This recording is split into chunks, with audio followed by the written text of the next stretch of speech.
Destiny itu takdir, kata diambil itu. Destiny tentu kita paham more like tujuan dalam kehidupan ini, sesuatu yang ditetapkan oleh Tuhan.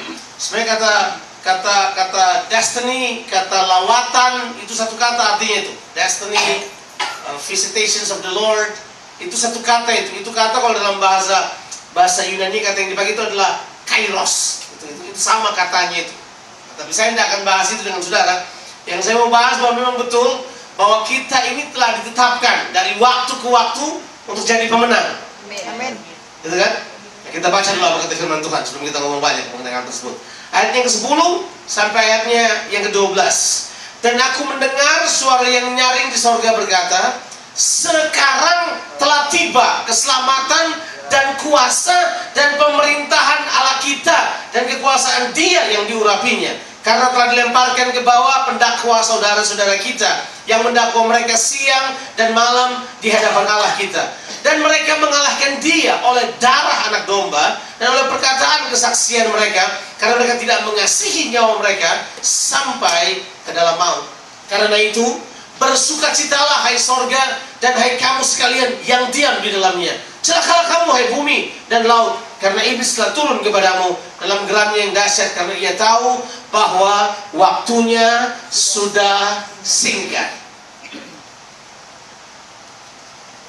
Dalam khotbah ini saya ingin menyampaikan kepada saudara ada 3 kunci kemenangan. Aku jadi meletik sekali baju orang ini, mulai 3 kunci.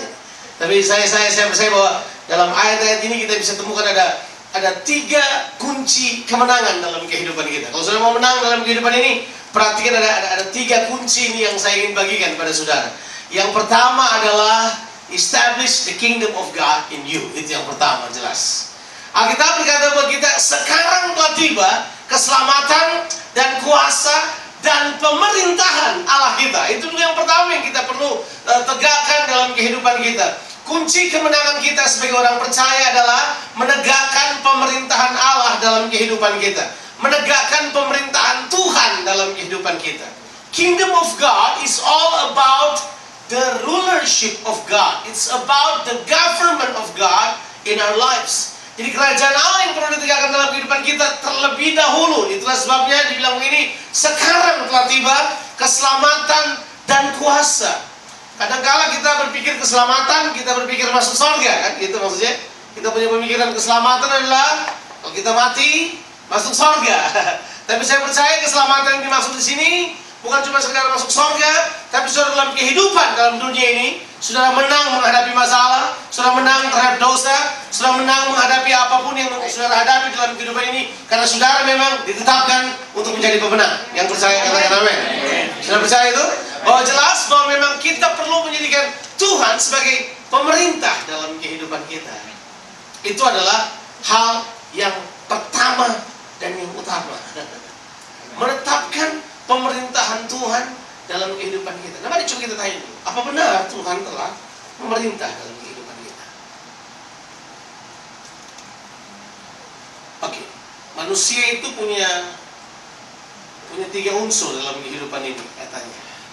Menurut 1 Tesalonika pasalnya yang ke-5 ayatnya yang ke-23 dibilang bahwa manusia itu terdiri dari apa? Roh, jiwa, dan tubuh.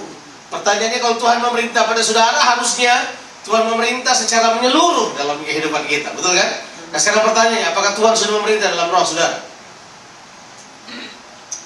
Saya percaya yes. Karena disitulah Dia establish kerajaannya pertama. Disitulah keselamatan muncul pertama. Keselamatan itu terjadi ketika roh kita yang mati karena dosa dihidupkan kembali oleh Roh Kristus. Alkitab berkata, waktu kita percaya kepada Tuhan, Galatia pasalnya yang ke-4 ayat yang ke-6, waktu kita percaya kepada Tuhan, maka Bapa di sorga mengirimkan roh anaknya kepada kita, supaya kita bisa berseru kepada Dia, ya Aba, ya Bapa. Buat saya, itu salvation, itu keselamatan. Disitulah kemudian kita punya hubungan dengan Bapa, kita peroleh lagi. Tapi setelah itu terjadi, bukan cuma berhenti sampai di situ. Kita perlu menjadikan Tuhan kita bukan cuma sebagai juru selamat, tapi Dia adalah apa? Dia harusnya menjadi Tuhan dalam kehidupan kita. Dia harus menguasai hati kita. Tapi kemudian kita pindah berikutnya. Bagian berikut dari manusia adalah pikiran, perasaan, dan kehendak. Di situ terletak ada jiwa manusia di situ. Jiwa manusia punya yang disebut dengan pikiran apa? Perasaan dan apa? Ada kehendak. Apakah Tuhan sudah memerintah di situ? Okay. Just check. Gak apa-apa cek kan?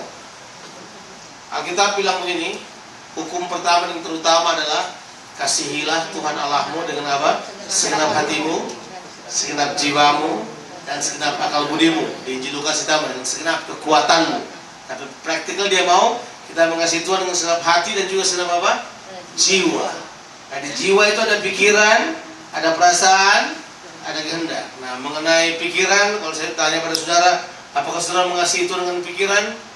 Nah, itu saya nggak tahu, cuma saudara yang tahu. Kalau saudara bisa duduk di sini berkata, it's all about you God, tapi pikiran saudara ada di mana gitu, lagi shopping kemana-mana, bisa jadi. Kan bisa, kita nggak tahu itu. Siapa pikiran manusia yang nggak ada yang tahu gitu. Kita manusia cuma bisa belajar yang disebut dengan kecenderungan dari pikiran.